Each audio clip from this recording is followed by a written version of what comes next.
it's not great. You can actually see the window itself beveled on the right side. And I mean, there's lots of tells in that picture alone. Then there's another one where they actually have what looks like a transparent film with a clear picture of the Earth on it that they have removed from in front of that window, trying to maybe get a better shot or a better faked picture. It's a long segment of film. They have a long segment, but in one shot, as they're pulling away from what looks to be a close-up of the Earth, as they pull away, you see that it's just being taken from they've taken all the lights in the cabin down. Everything's very dark. They have a low red colored like light source you would use if you're doing night photography or using a telescope out at night, so you don't mess up the film or your night vision. And they slowly bring the cabin lights up, and you can see the projection piece over to the left side of the window that they just had in front of the window. At one point during this filming of the Earth, you see an elbow or something get between the camera and the Earth, which would be impossible out in space. I mean, there's just lots of tells in that footage. Yeah, I think the main point was that you had one of the astronauts saying that they couldn't see Earth because they only had one window that was pointing towards Earth. He said that he couldn't see Earth because the camera was taking up the whole portal. Yes, sir. And then the whole window. Yep. Yeah. So you're led to believe that you're looking at a big black expanse, and this tiny little ball, marble blue and white shaped ball thing in the middle of the photo or shot is Earth from halfway, and this was Armstrong saying they're halfway to the moon. So and the canisters were dated and everything from NASA. The days of the actual mission. It was important. The dates killed them, the John. days of the mission. I mean, they were meant to be halfway to the moon.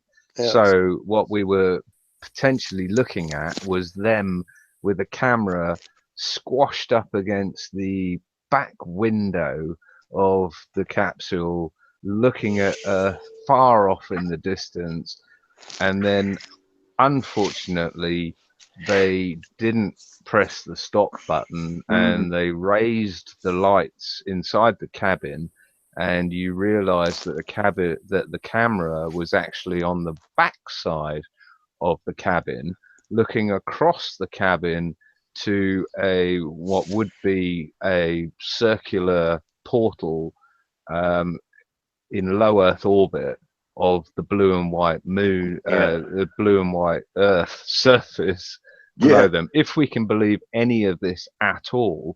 But that's what it showed, basically, is that they were literally in low Earth orbit with an entire portal filled with blue and white of the Earth, and that the camera was way back from the portal, and it was only the shape of the portal being circular that made the Earth look circular. When they turned the lights down, it looked like you're looking into space.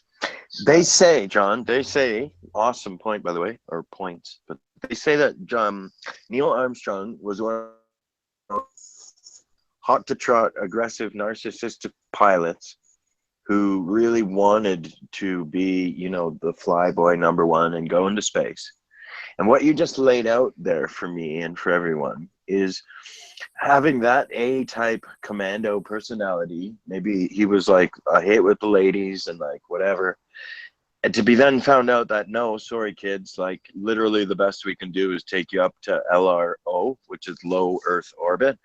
And but that's about it. And you can never tell anybody. The faces now start to make more sense, especially if you factor in what a look forward, and because you got to remember, somebody once said it. These guys. We lost you. Looks like we're losing you, James. Well, I agree. I mean, from the research I've done, I think Neil Armstrong was as decent a fellow as anyone can be. As far as I know, he wasn't a Mason. I think his father was. But the fact that when he got back, he didn't hide his shame in that press conference, and he almost categorically gave no interviews from there on in. That would be the shame of going only to low Earth orbit and being so hoped up and hyped on actually going that'd be somewhere. more like Buzz, not Armstrong. Armstrong, Yeah. I'm like you, John. He was a very he seemed like a genuinely decent guy that was very upset that he was having to hide what he was hiding. In fact, that last speech where he was talking about if only, one of the truth's protective layers. Yep. Yeah. Yeah. Kind of told. No, I totally agree. I think Armstrong was fell into the category of blackmail, threatening. You can just see it in his eyes. Whereas Buzz, for all he was worth, you could see it in his eyes as well. But he decided to, sleep with the fishies, basically, to run along with it and make Uncle Buzz. It's really sad because I actually see Duper's delight in Buzz. It's sad. I think he's it's eating sad it as up. well. I think this is probably why he's become what he's become, and I think it's chronic, and it's not. He's not a coward or anything. If he spoke out, he would end up the same way as Grissom.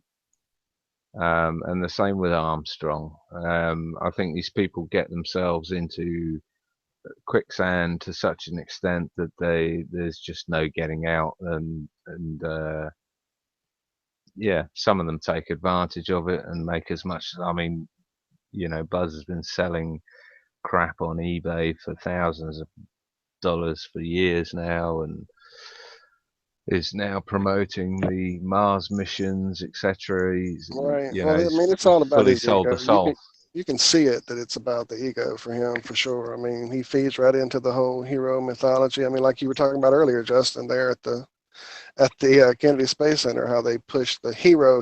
They're such heroes. I mean, we get told that on Twitter constantly when we start tweeting out against all this. You can't be talking about these heroes like that, Thing with Buzz is that, despite everything, he is still alive, and he could be one of the world's biggest heroes if he actually stood up and told the truth. Way to go.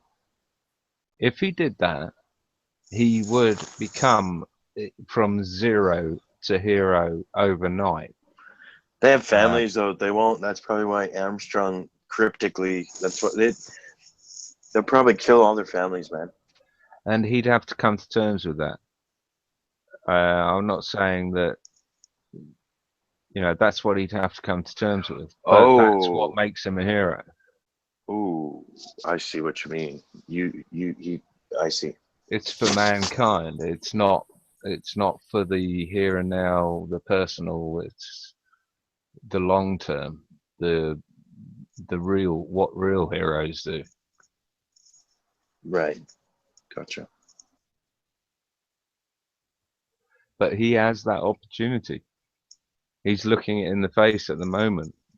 He has that opportunity, and it's up to him whether he grasps that opportunity or even explains what is going on in his life now, that he can't do it until his death, that sort of thing.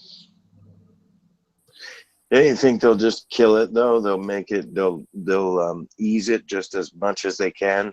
It'll maybe come out that, way back at the very first one they had to fake, but the rest is all legit, and don't buy into any other nonsense, Well, as much as they had to, downplay the Gulf of Tonkin or the Pearl Harbor or any other sort of false flag, they had to downplay it, but the facts are there. You can't overlook these facts, and the facts are there. These things happen. There are many ways that astronauts that are alive today could exonerate themselves and become the world's biggest heroes. And you know, though the heavens may fall, as they say, because they certainly will.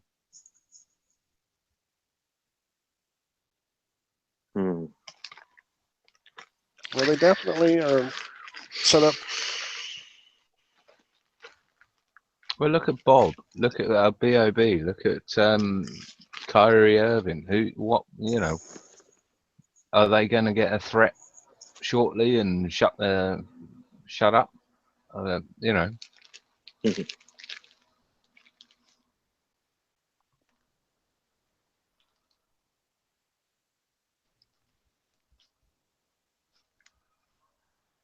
What do you think, Adam?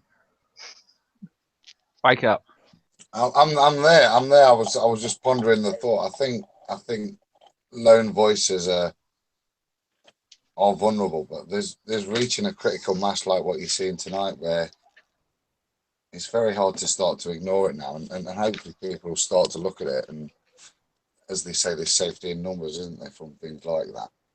Amen. And I think there will come a point when you're talking about Armstrong and those revelations where their revelation becomes kind of redundant and more a confession as opposed to a revelation. Well, I wonder if we can bring up Armstrong's last speech talking about the protective layers or truth protective layers. Yeah. Have we got anyone with a soundboard available? I'll go even simpler, John. How about his inability being the first man in the history of mankind to walk on the moon, and you don't want to talk about it to anybody? You won't really talk about it ever. Becomes a complete recluse. I don't know about you, but I've studied a little bit of human behavior. And one thing that humans love to do is share themselves and talk about themselves and show you themselves and just focus on themselves, but they want you to focus on them as well. So if you have this one thing that you, out of X amount of billion at the time, you think you're going to you're not going to talk about it? You don't think you're going to celebrate at least for a week, maybe 2 weeks, hard partying celebration, like the ultimate orgasm of boastfulness and enjoyment and achievement? Anyone who's got search capabilities, was Neil Armstrong ever Time Magazine's Man of the Year? Probably. That's my guess. No. I don't know. I know Hitler was. I know Stalin was. Maybe he declined the interview, John. Well, and then you've got to ask yourself why. Again. Exactly. And then you've got to ask yourself why none of these astronauts that claim to have been to the moon would ever simply swear on the Bible that they went to the moon. They would rather punch someone in the face, knee them in the arse, and throw them out their house and run away from them than ever actually just sticking their hand on the Bible and saying, I swear I went to the moon. But and Justin hit the nail on the head when he said a camera will do funny things. And Bart Siebel, or whoever did that Commando astronaut video, did it right, because no matter what, their fear of the ultimate of right and wrong kept them from putting their hand on that in the spot. I think so. I think that's the only thing that would. One chap had even a remotely good answer. He said, probably not even a real Bible, and he brushed it off. He didn't get angry, but he brushed it off. That was the only one. I don't even know. That was Armstrong. Was it Buzz? Oh, was it Armstrong? You son of a... Of course it was. Yeah. Of course it was. So he was the one who was allowed to be the knowing first. You, Bart, knowing you, that's probably not even a real Bible, and he turned around and walked off. There you go. Smooth. Figures it would be him. It would be cool if we could play the speech that Armstrong gave in front of the students. That would be good. Have we got anyone in the back room at the moment? Have they all been kicked off? No, I think it's all TDs tonight. So I'd love to do it, but I can't. Paul's joined us again. Are you back in the room, Paul? Oh yeah, probably still muted. We just want to congratulate him and his family. They've just welcomed a new flat earther into the world, so we're very excited about that. And I'm sure Paul was the one that's going to go to the conference at the end of the year. Mm-hmm. Yes, it was. But anyhow, getting back to NASA, John, what were you just saying there about the astronauts here? And because it's quite effective with the camera. I mean, the other one's really. Think about it. We got to think rationally, seriously, like honestly, rationally. Do athletes, do workers, do even movie stars react that way? No, they don't. Sorry, guys, gotta go. Cheers. Catch you on the flip side. Don't fall off. All right, John. Take it easy. Hold on to the edge. Rob. All right, I was going to. But yeah, movie stars don't act that way. Sports stars, people in the media, famous people, they don't act that way. Yet these people, these select group of people, have done something so unimaginably, uncomprehendibly amazing and incredible. Yet they won't talk about it. They get uncomfortable. They won't swear on their experiences. Everything's hush hush, and you can't even go there as a normal person and question anything. Yeah. What does that mean? Bizarre, isn't it? Now that's bizarre. I'm going to put it up without sound.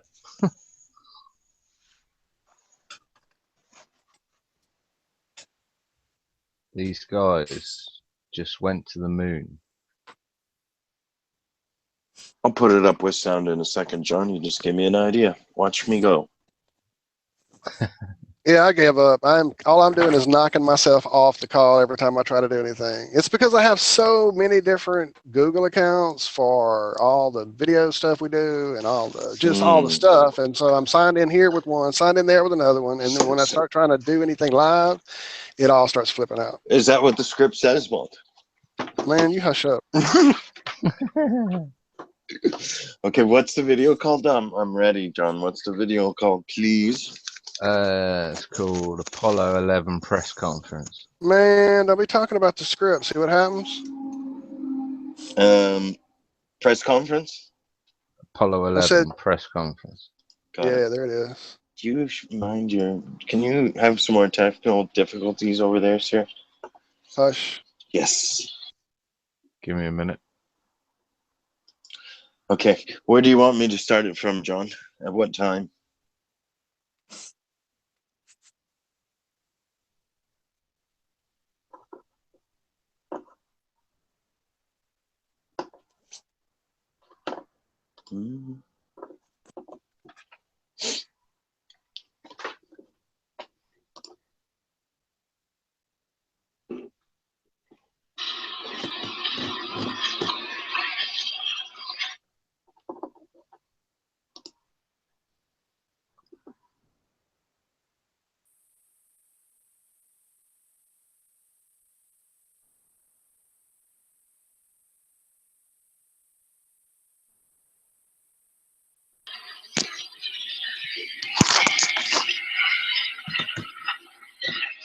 Can you all hear that? Ladies and gentlemen, welcome to the main spacecraft summit. This is the Apollo 11 press conference. Yes, indeed. Format today will Can you all see that? 45-minute presentation by the Apollo 11 crew. Yeah, it looks like a few kids have been sent to the principal's office. At this time, I'd like to introduce the Apollo 11 crew. Astronauts Neil Armstrong. Yeah, I can see that. This is probably the most uncomfortable hour anyone can ever spend watching. Participated in one great adventure. It's an adventure that took place not.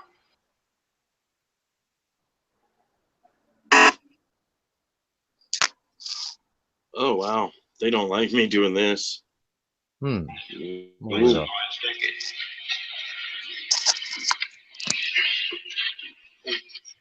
Damn it, I just missed the best part. I gotta rewind it. Look at this. Well, look at this tail. Press conference. The format today will consist of a 45-minute presentation. Watch his uncomfortable tail coming up when it zooms in on him. At this time, I'd like to introduce the Apollo 11 crew. Astronauts Neil Armstrong, Michael Collins, Edwin Aldrin. Neil?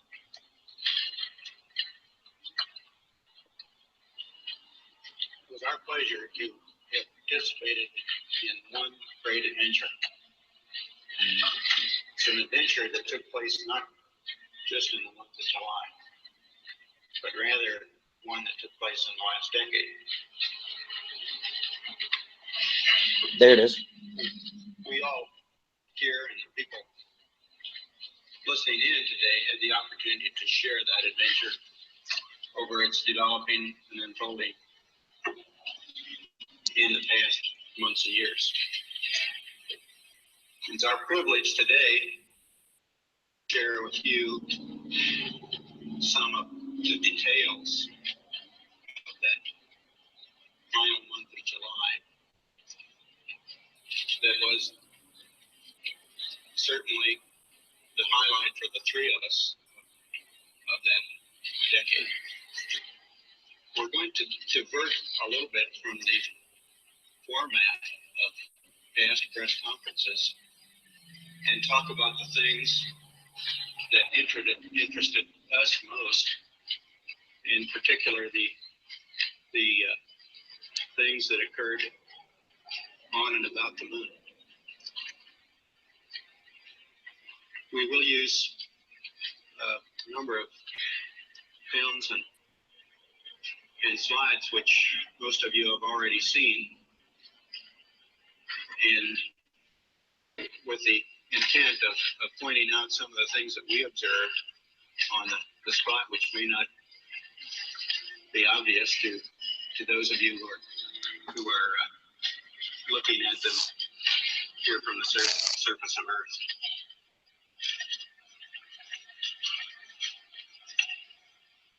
The slide, as you know, started promptly, and I think it was characteristic of all the events of the flight. It gave us one magnificent ride, both into Earth orbit and on a trajectory to the moon.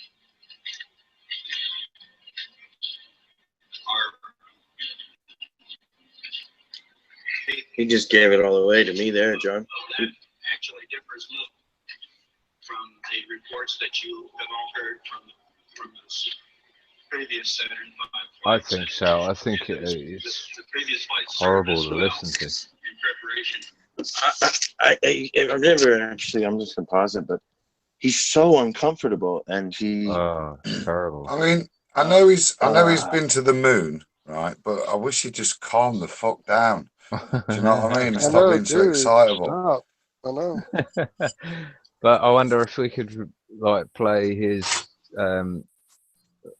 What time? Give me a hint. Called Neil Armstrong RCH Truth Protective Layers. If you can line that What's up. it called? One more time. Neil Armstrong RCH. Okay, hold on.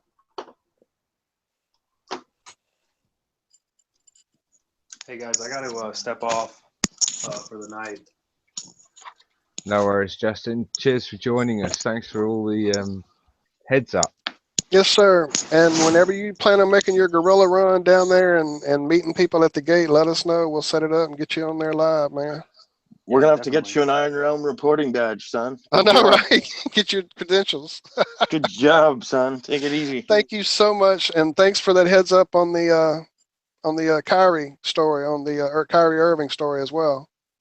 Yeah, anytime. Thank you guys for having me. I appreciate it.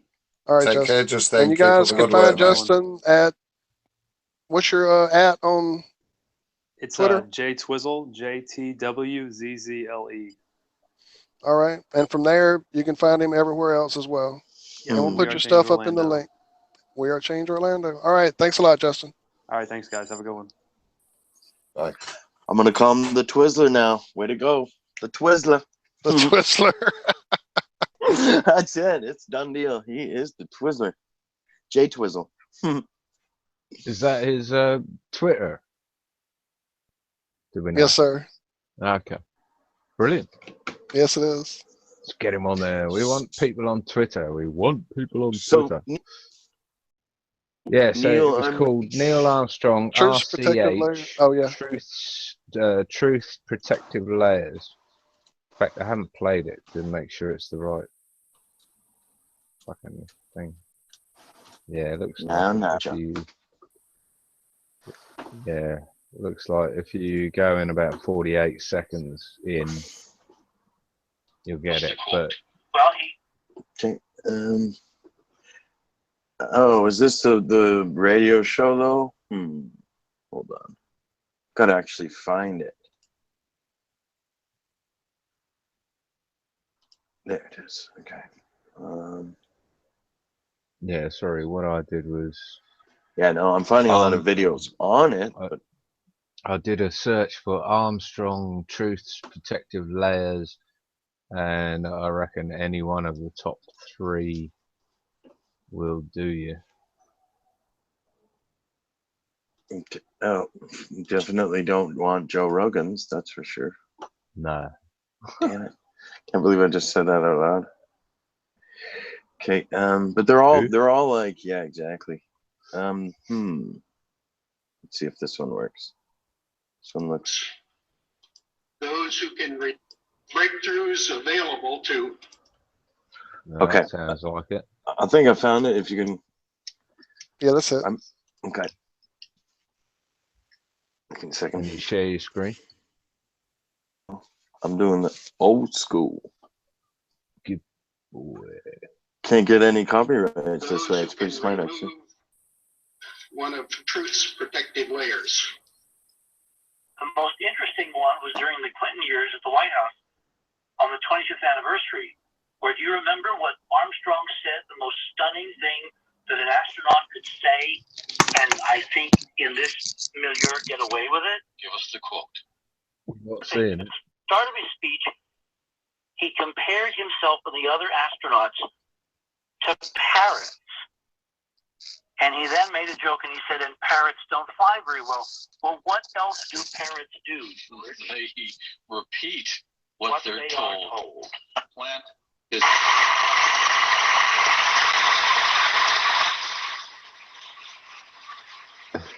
Ladies and gentlemen. Why is he always getting so emotional when he talks about it? That the only bird that could. And the way to open the car is by stealing that front. And he didn't fly very well. There were great ideas undiscovered. Breakthroughs available to those who can remove one of Truth's protective layers. There are places to go beyond belief, because there lies human destiny.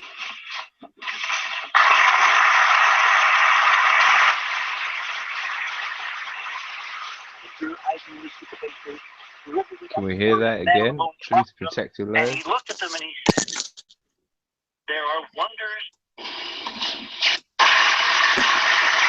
Ladies and gentlemen.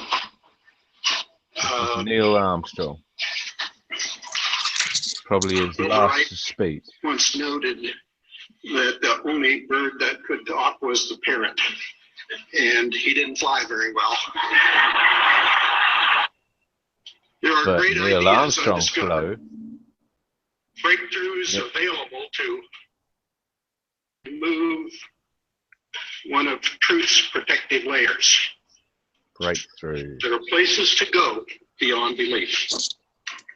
Truth's protective barriers. Hey. What's up? What's up? He should copy it. Hey. Hello. Who's this then? I got something to share to you. Y'all probably already seen that. Hey, what's up, man? How you doing, Flat Earth Head? How you doing, man? We're doing all right. It's been an interesting Doing afternoon. glad to be home from work. Let me see if I can remember how shared something last time. Told y'all. I think I remember. Tried to leave the pan, y'all done blowed it off. Now I told her, I said, he just trying to hurt me or hurt somebody else. He hurt the little girl today, and her mom just happened to work at the courthouse. Let me see. Y'all still there? Yes, sir. Okay. I said, and said, y'all don't hurt the main one. Y'all probably already seen it, but it was so fun. But a door has opened at the same time. Let me see. They want you to pay off shit. So Let me see. You didn't make that bitch a cuss about it, so we thought you was okay. David, I love you, okay? David should be done. Let's see, where is it? Where? Okay. I know how to find it. My history is kind of long. Right, that's me every time I try to find a YouTube video. Yeah. It takes me 20 minutes to go through it all. I never catch up.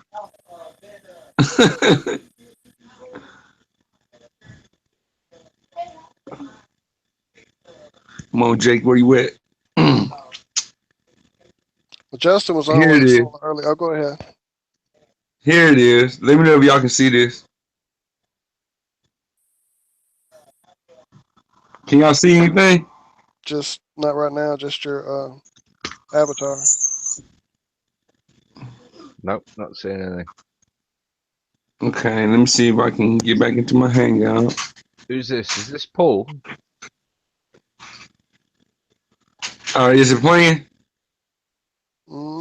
I see you now, but not the video's not playing. Okay. Not on the screen. Plus, we've been having the worst time with Google today. It's been Really? Let me see. I forgot how I shared it last time. Help me out. How did I go to YouTube and convert it into our call? Y'all remember? Hello? Y'all there?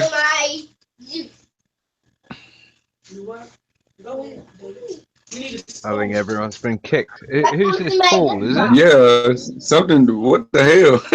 I don't know. We're having all sorts of fucking problems tonight. So, oops. What is it you're trying to share? Do you want to bung it in the Twitter can y'all see anything? No. We're waiting for Josh, probably, or Walt. I don't know if he's still on. Here it is. I think I found the way. If you share, you go to the green triangle on the left-hand side on my screen. Come on, dude. Come to share screen. And have it running in the background. And you didn't your food again. B, you okay? Let's see.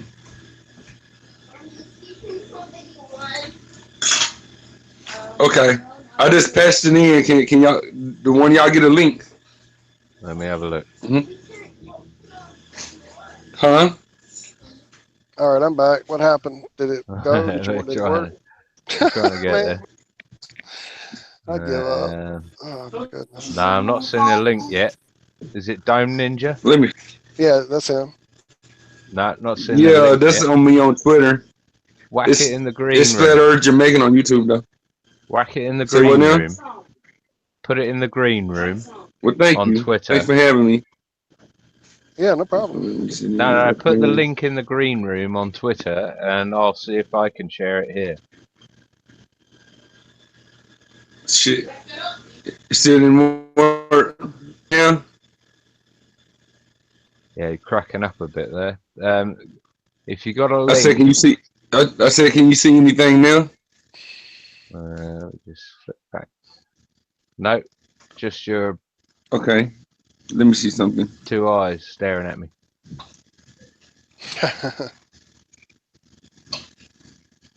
You know the green room on Twitter, yeah? Yeah, I can do it that way. Probably the easiest at the moment. I've got access to that right now. We're all just fighting systems here. I've already turned off my tablet. Now I'm about to turn my computer off. Everything I do stops something else. Give me a second. I got to recopy the link.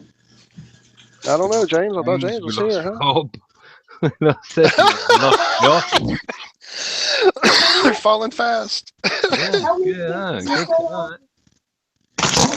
I see unseen in our future. I see some of them too, that's for My sure. goodness. It's pretty bad, eh?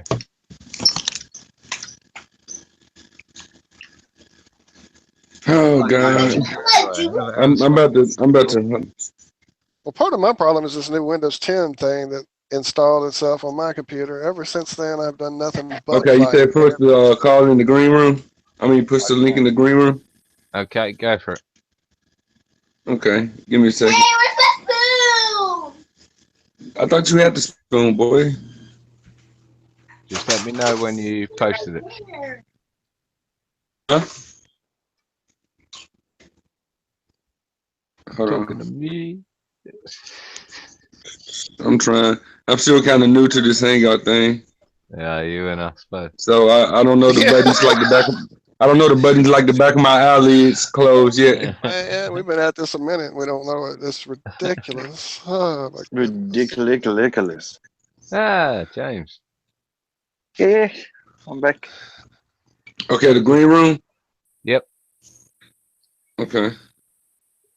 Well, I can see you posted okay, and then K, and I'm just waiting for a link. As soon as you give me the link, I can bring the link up and then hopefully share it. But not with sound, unfortunately. There you I don't know go. how to do it with sound, right? Yeah, I see you making. There's the link, buddy. I see it there. Lovely. All right. Link.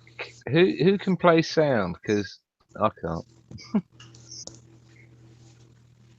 Sound engineer, you're wanted up front. ASAP sound engineer. Somebody has a link, I can do it.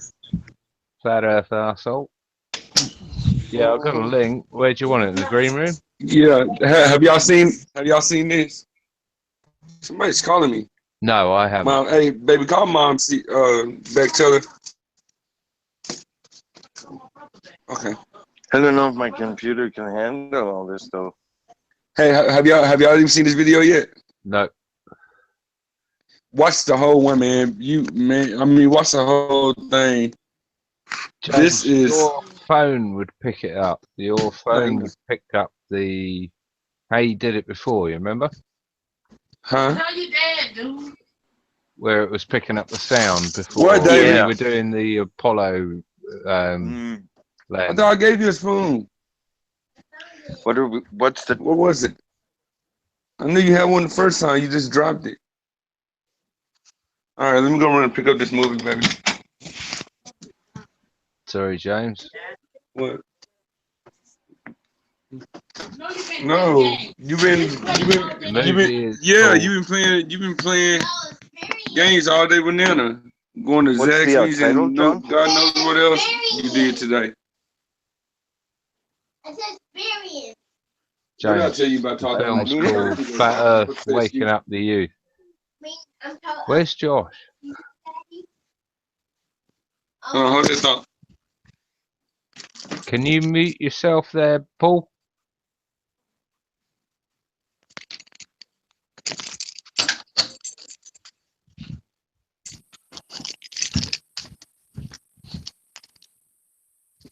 All right, we're gonna give it a try here. What's the?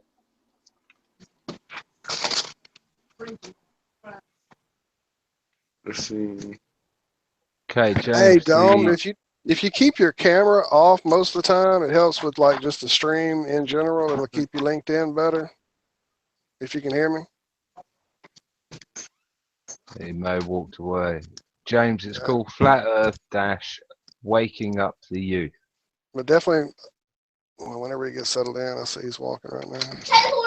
To me, I don't know what it is, but to me, even though it's simple and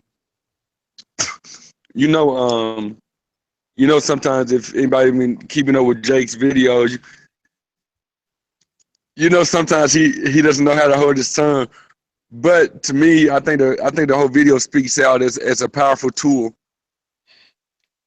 Inspiration for beginning flat earthers, including myself, you know what I'm saying?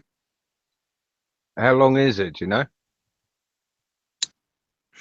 It's only about 9 minutes long. Okay. Okay. We're trying That's to. not too bad. We're trying to Okay, rig that there we up at the go. moment. Oh, video though, man. I mean, he. Can you give us a summary? No, I'm pulling it Yeah, up. And not we're once having so did much he set. bring up the conversation about flat Earth either. I didn't get a word of that, I'm afraid. Okay, so everything's sort of back working again, John. Sorry, everything crashed again. What's the name one more time? Because Winding Up the Youth, is that it? Okay, The Waking. name Sorry. is. Hold on. You talking about the current video? Just go to the Flat Earth Asshole YouTube channel. He just posted it 2 days ago, so it should be one of his recent. Yeah. It should be one of his recent three. Oh, and did an experiment this morning, where he uploaded an experiment this morning debunking the craters on the moon. Debunking the craters on the moon, which we all know they're not craters anyway, of how we were taught they were. But check that out as well. Which one do you want? Do you want the one with the guy and the tent and the stripes? He's got a brown suit and he's got a picture of a tent and a few poles, or the moon craters one? Well, watch this one first. Okay. You see what I'm saying? I think in the way he did the videos, or posted them, was scientific method. You know, the way I'm looking at it is the open mic night is like him revealing the observation shit that we can see, and then he followed up with the experience with a BB gun and an apple to debunk the moon craters.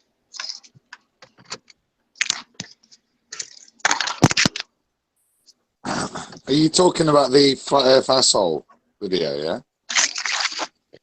Yeah. Yeah. That was cool with his little pellet gun. And see what happens. To my knowledge, nobody at this open mic has ever done that before. We follow each other on Facebook as well. Or anything planned. I just have like 10 of my favorite pictures, and I get like a 10-minute spot. So I'm just gonna throw up a picture of the module and start talking about it to a crowd who has no idea what I'm going to do, and they've never seen anyone do anything like this. Oh, this is the one where he chats to the room full of students on talent night or something, is it? So what? Is this where he's chatting to the room full of students on sort of talent night? Yeah. Is it any good? Do we want to watch this? Yeah. It's Flat Earth Asshole just taking the piss out of moon pictures and just ribbing the, you know, what you can see in the moon pictures. So it's decent, but probably not in this quality. I kind of took it as a subtle approach or whatever. I thought he was brave because, as hell. but for the simple fact, I kind of relate how he did it because to Flat Earth, watching the first moon landing hoax video, the one that was about 2 hours long, the unedited NASA. So can you pause your video stream and just have your icon, because you keep breaking up, dude? Well, I'm sitting out in the car. What I'm gonna do? Just hold tight real quick. Let me go next door to pick up this movie, and then when I step up in the house, I have a stronger ping. I shouldn't break up as much. Can you mute while you're In the away? meantime, I'll send you a link to his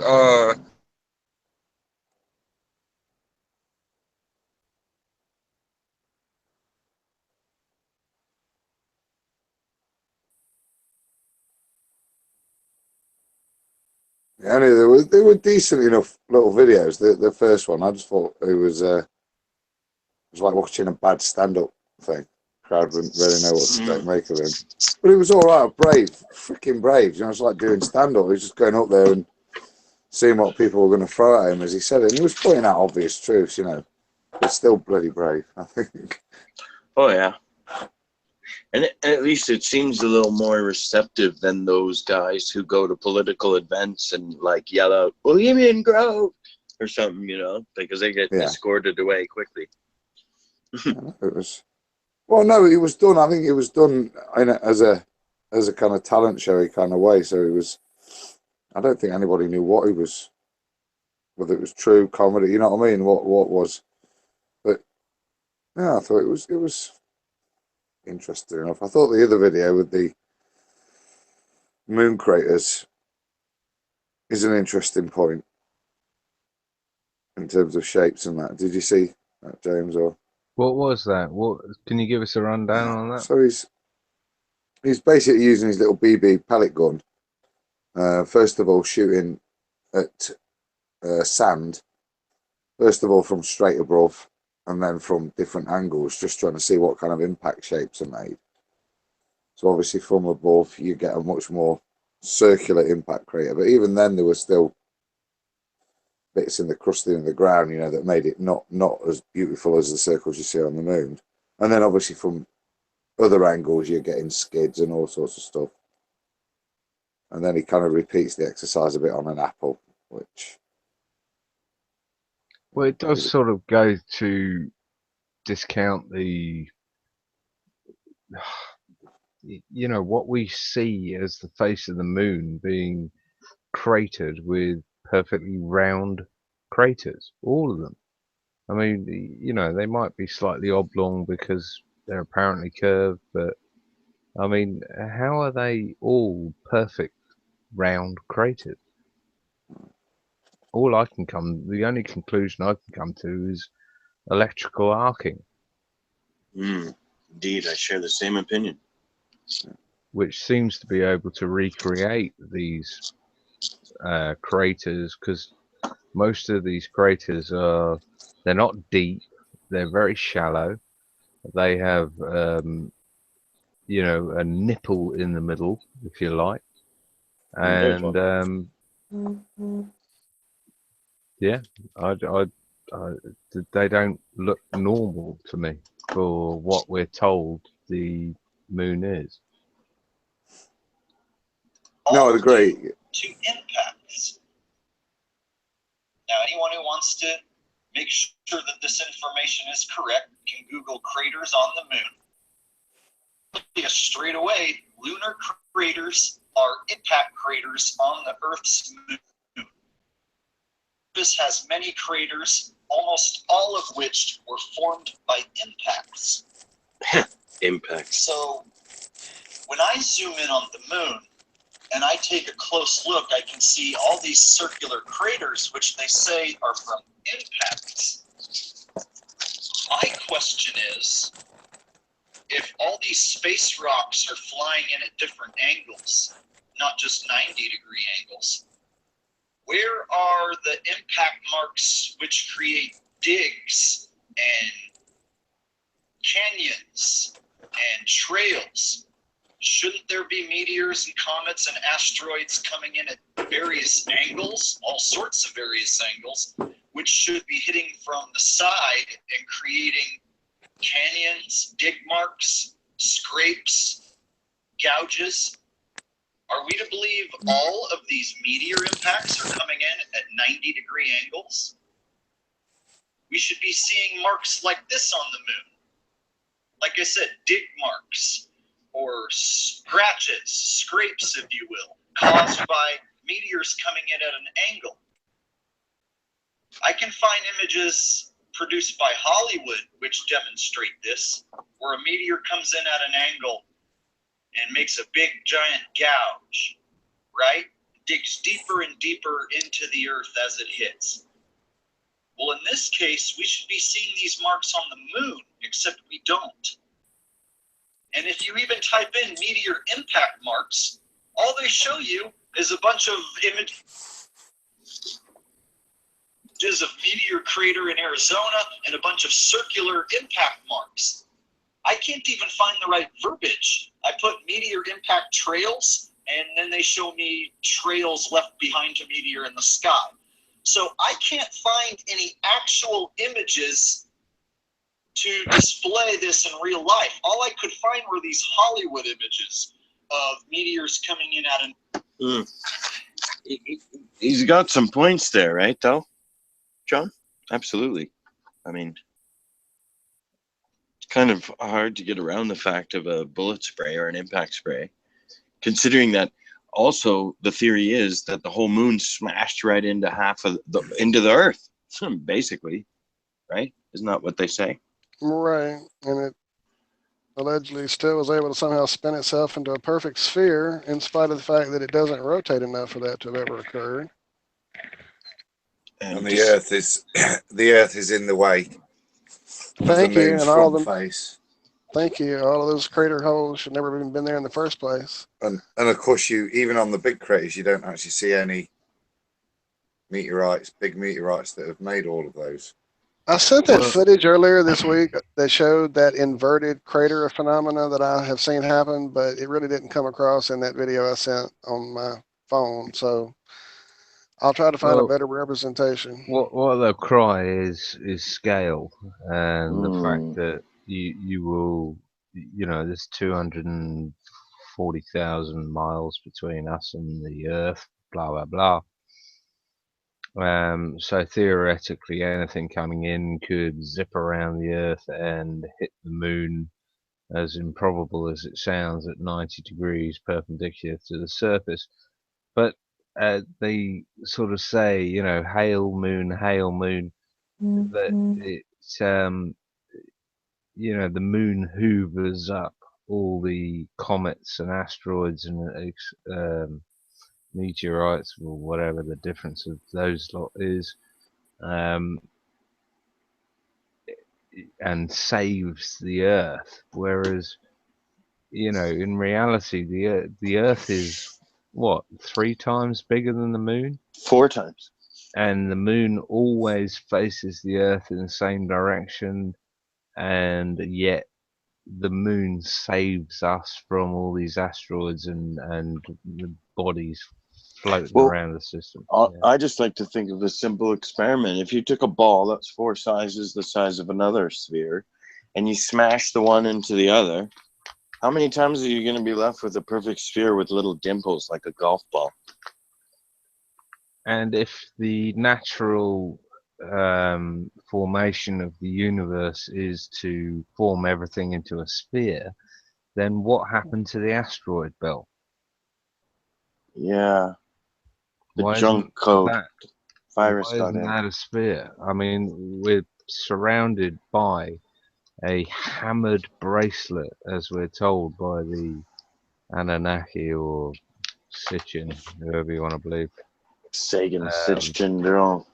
Where is the, how come the asteroid belt has remained a belt and has not coagulated into the perfect sphere as it should do?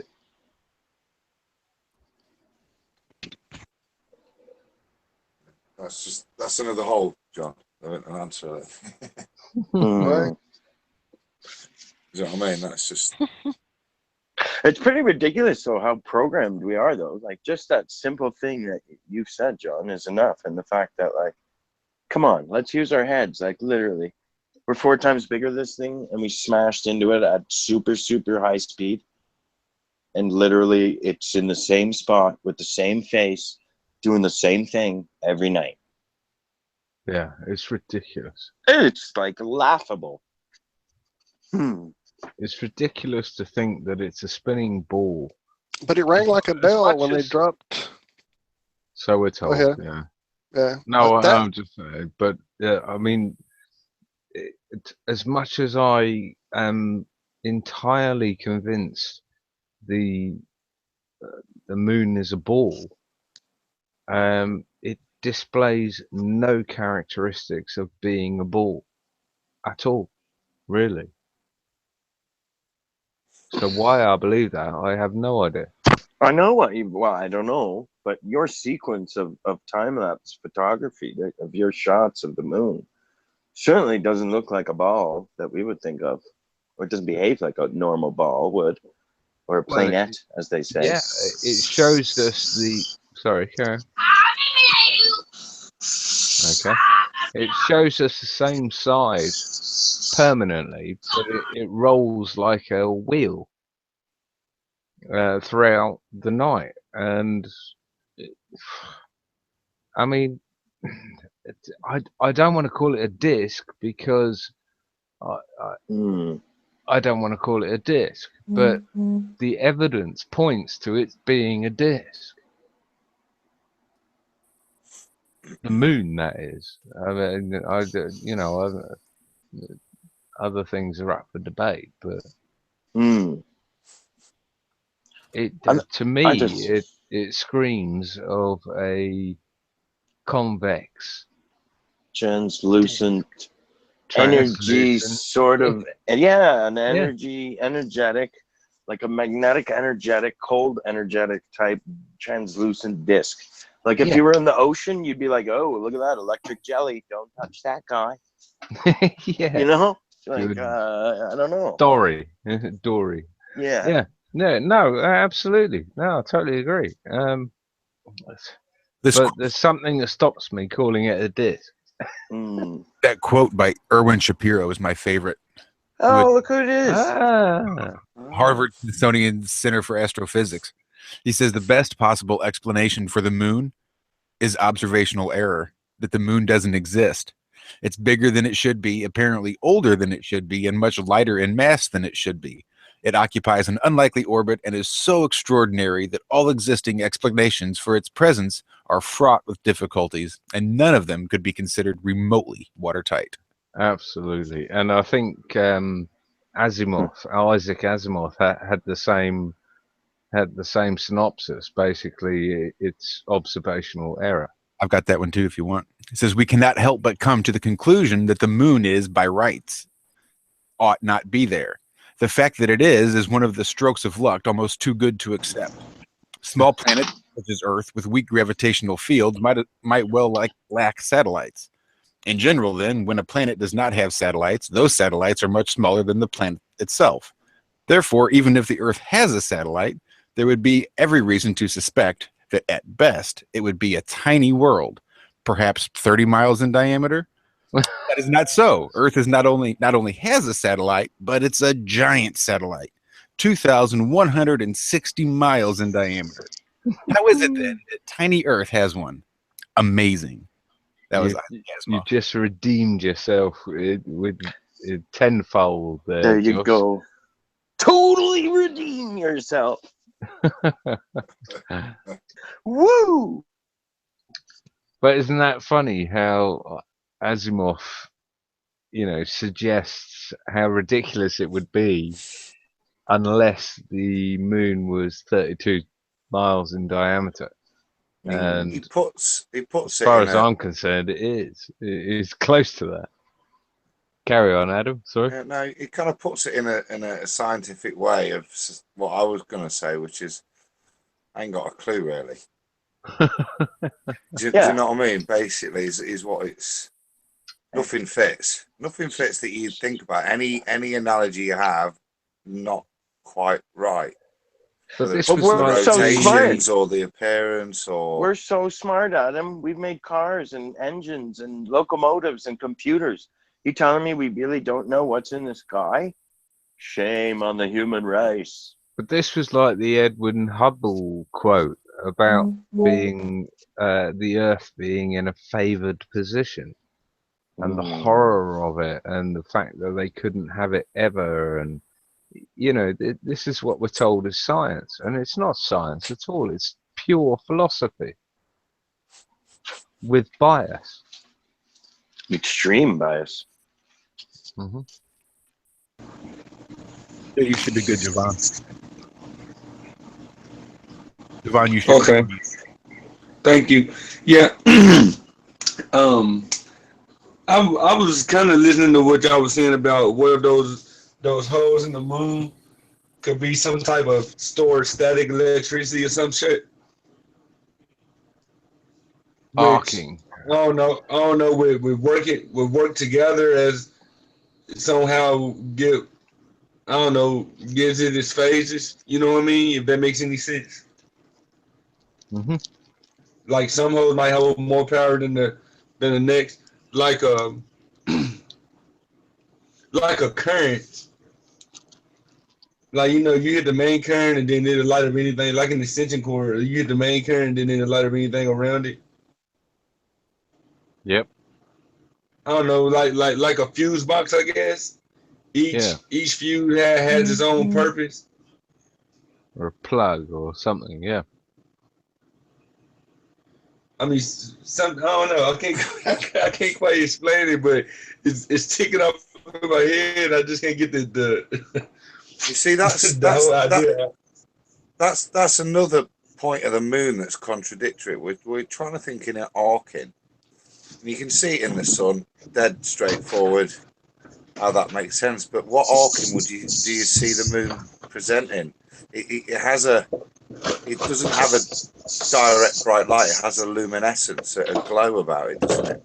It's not as direct a light that it produces. I think possibly in times gone by, the moon was subject to,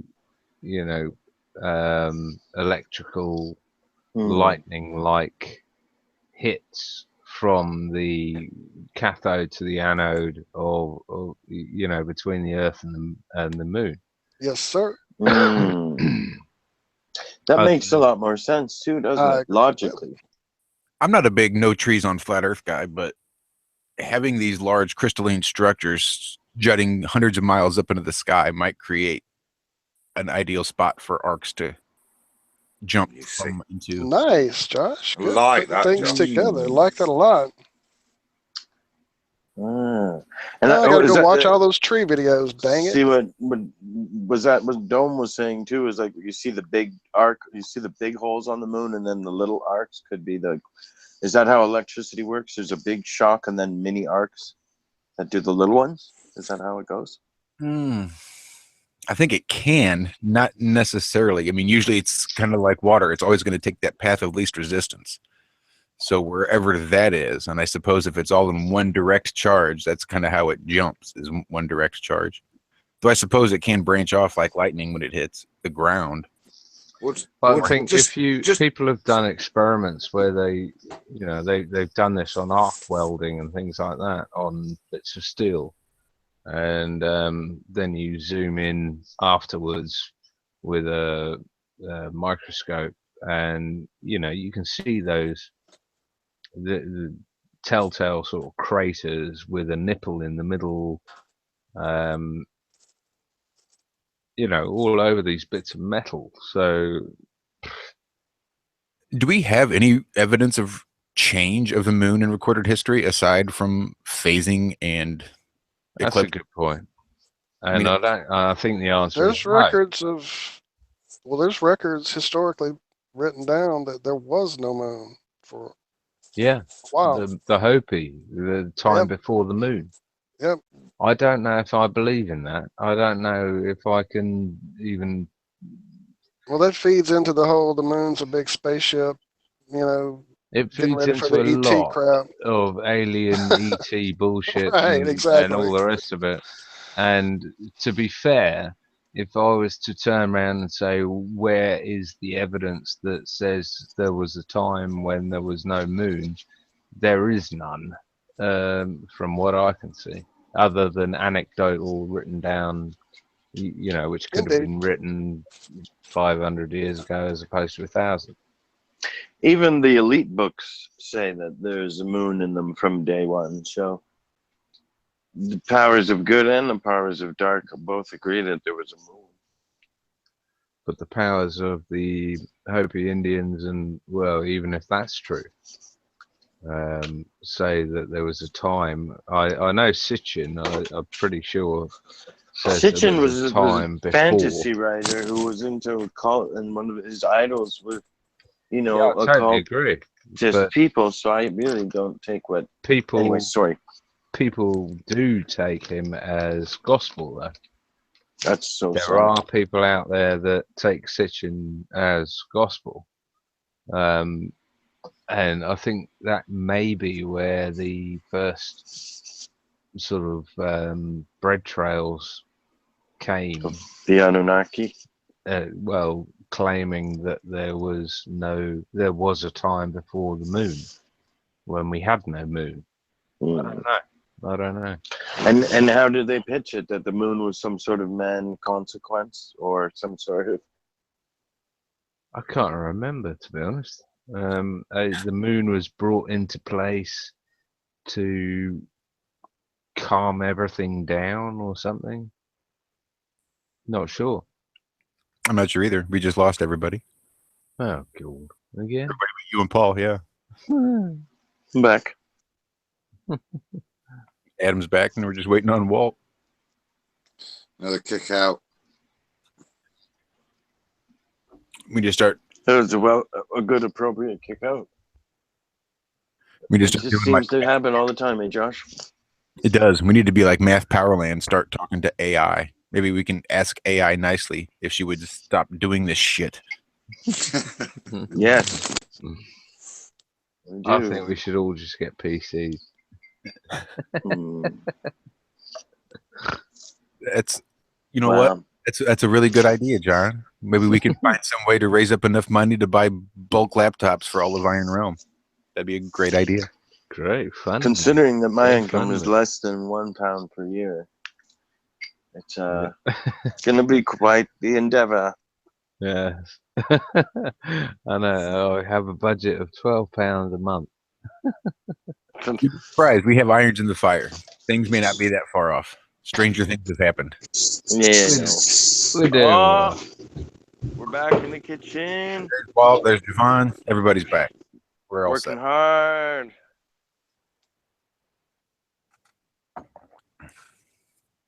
So what did I miss? Anything good? The last hour and a half. You guys want to just do it all again for me so I can hear? Rewind. I'm actually gonna. I need to take a meal break myself, so I'm gonna go eat something. And you can take the steam over. Well, I think that's gonna go right at closer to 2 hours. Yeah. Ooh, I'm just seeing tweets though that apparently the mainstream media is jumping all over this Kyrie Irving thing, and like MSM shaming him pretty bad.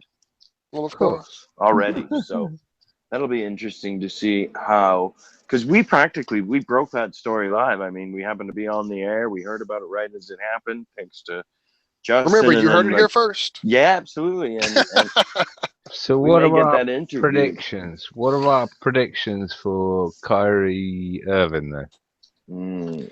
He seemed pretty conviction. Car crash. Oh, shoot. Darn. Well, when's basketball start, or is it finished? It's actually going on right now, I think. Oh. I think Paul sent earlier in the chat that they're going through not the finals maybe, but the playoffs. I'm not sure. I'm not into the big sports ball stuff, so. Oh yeah, no, you're right. The playoffs will come in March too. I think right around March the hockey playoffs start. Yeah, there it is. I've heard that on commercials. It would be nice to get him on. I sent him a tweet. That's all I did earlier. All I had access to. Yeah. We tweeted him through Iron Realm Media too. So Walt hit him up. Iron hit him up. It would take a miracle. So we'll know if he's real if he comes on Iron Realm Media.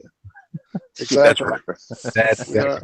We are the it would take a miracle. Forget Snopes.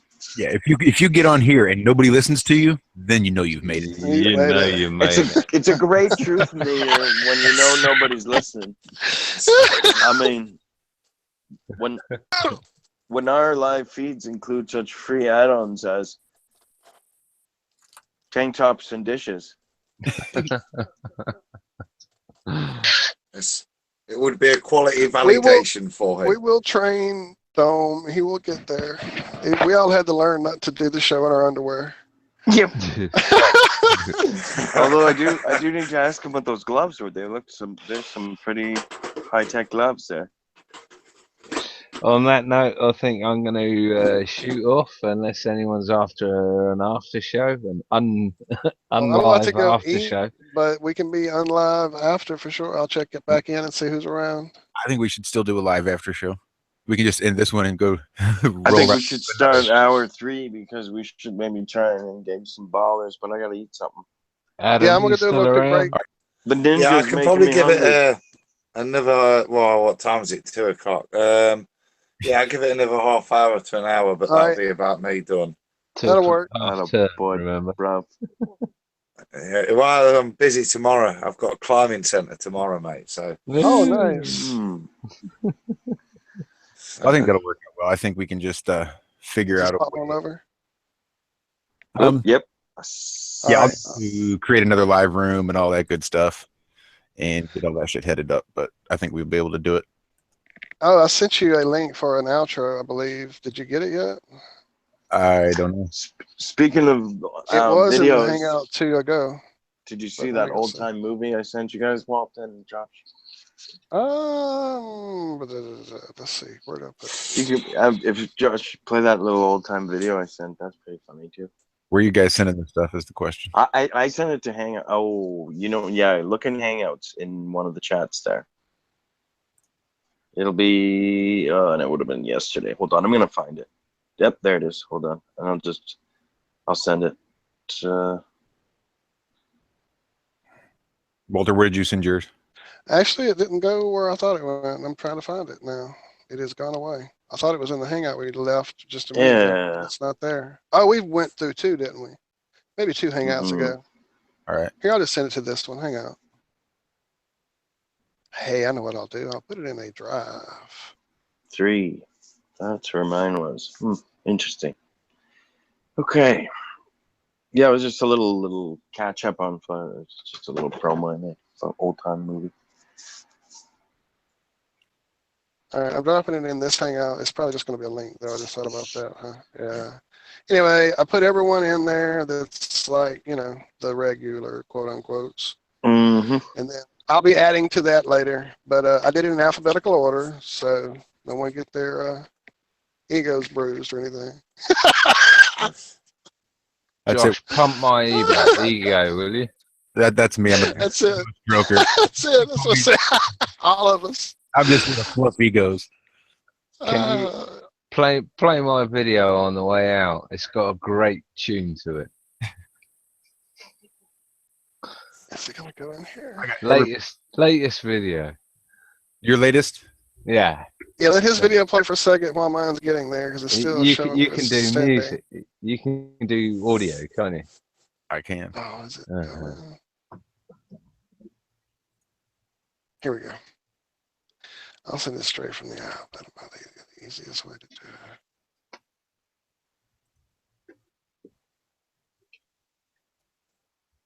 it. Yeah, it's trying to upload it into the whole movie in here. That'll take 30 minutes. I'm going to send you the link.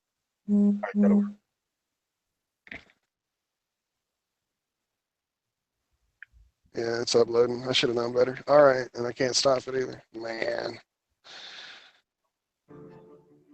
There you go. All right, so the link is also there whenever you get through with that, and it's ready to go. So, John, did you really have one you wanted me to play out? Yeah, that video with B.O.B. I love that song. Which one is it? They Live. Oh, I love that song. My favorite is Flatline. Yeah, I love that too, yeah. And what about Stanley Kubrick? I like Stanley Kubrick quite a bit on the new album. The more recent. Bro. I wanted to put fucking Science Bro in this, but I wanted it to be accessible to other ages. Shout outs to B.O.B. Yeah, top notch. I hope you don't mind. Nah, he put it out, didn't he? He probably won't, but you know. I don't know. Is Josh there? I'm here. He's playing around. Have we got that? Play that on the way out. Well, if you want to do the B.O.B. out, then play my video real quick that I made, and then because it's only like a minute, and then you can do the song. Hey, you know what? You should play my video first then, because it's only a minute, and then you can do the outro, and then you can. All right, do James first. Yeah, do James's first. I got B.O.B. they live up on, so we'll play Yeah, that. but mine's 55 seconds. It's less than yours. Oh, is it? Okay. I thought yours was the whole song. I'm joking.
Good stuff.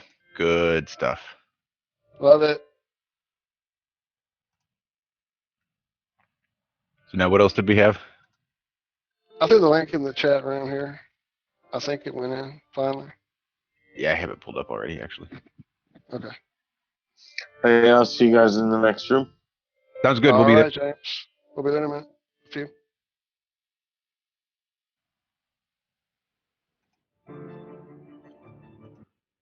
Oh, the player doesn't have a full screen option either, does it? Does not. So I'm gone. It's all right.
Awesome. I love it. It's gorgeous. Cool. Thank you. Thank you. All right. We'll see you on the next side. I'm going to go grub and I'll see you guys. All right. Sounds good. Paul, All I right. know you got Thank you, Paul. Yeah. That's all right. Javon, I know you're busy cooking. I'll post you the link for the next one. We will be doing like a little after show, probably no different than everything we've done for the past 3 hours, but we'll just call it. All right. Give me the after party. All right. See y'all there. Party. All right. Thanks, Javon. Thanks, Javon. No problem. Thank you. Thank you.